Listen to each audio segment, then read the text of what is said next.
శ్రీమాత్రే నమ శివాయ. నందీశ్వరుని దర్శనం తర్వాత మనం ఒకవేళ అభిషేకం చేయదలుచుకుంటే మనం స్వయంగా చేయాల్సి వచ్చినప్పుడు మనం ఏం చేయాలి?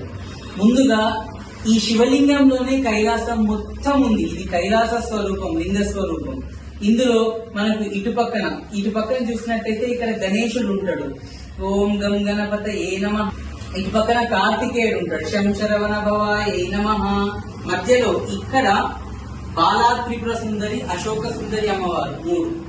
తర్వాత ప్రదక్షిణ మార్గంగా ఇలా నీళ్లు పోసుకుంటూ రావాలి జలధార. ఎందుకంటే ఇది పార్వతీ స్వరూపం. ఈ యోనిపీఠం ఏదైతే ఉందో పానవట్టం పార్వతీ అమ్మవారి స్వరూపం, పైన లింగ స్వరూపం అయ్యేవారు. ఇలా ప్రదక్షిణ పురస్సరంగా చేసిన తర్వాత మళ్ళీ మన చెయ్యిని ఇలా ఉంచి, తల మీద డబ్బ నీళ్లు పోసేయకూడదు, చెయ్యి ఇలా ఉంచేసి ఇలా పువ్వు కానీ ఏదైనా పెట్టి, లేకపోతే తీసినా పర్వాలేదు, చెయ్యి ఇలా పెట్టి నమస్తే అస్తు భగవన్ విశ్వేశ్వరాయ మహాదేవాయ త్రయంబకాయ త్రిపురాంతకాయ త్రికాగ్ని కాలాయ కాలాగ్ని రుద్రాయ నీలకంఠాయ మృత్యుంజయాయ సర్వేశ్వరాయ సదాశివాయ శ్రీమన్ మహాదేవాయ నమః.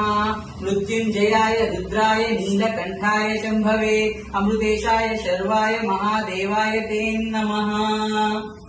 మనం ఇక్కడ రుద్ర నమ్మకం శంఖంతో పాటు అన్ని అంగన్యాస కరన్యాసాలు చేసుకుని అభిషేకం చేసుకోవచ్చు.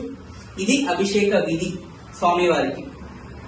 అయితే అభిషేక అనంతరం అలంకరణ అయిపోయిన తర్వాత మామూలుగా మనం శివాలయానికి వచ్చినాం అనుకోండి, అప్పుడు స్వామి వారి పంచముఖాలు ఉంటాయి, పంచబ్రహ్మలు అని అంటాము.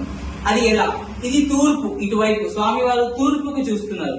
ఇప్పుడు స్వామివారి ముఖాలు ఏముంటాయి? ఫస్ట్ ఇటు తూర్పుకు చూసే ముఖం తత్పురుష ముఖం, తత్పురుష ముఖాయ నమః.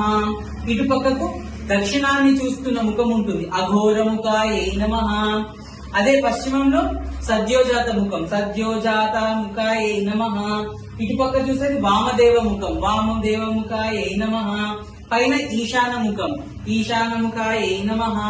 పంచబ్రహ్మలను ఇలా నమస్కారం చేసుకోవాలి. మనం ప్రదక్షిణ చేస్తున్నా సరే తత్పురుష, అఘోర, సద్యోజాత, వామదేవ, ఈశాన అను 5 ముఖాలు ఉంటాయి. ఈ 5 ముఖాలను స్తుతి చేస్తూ ప్రదక్షిణ చేసుకుంటూ ఉండాలి.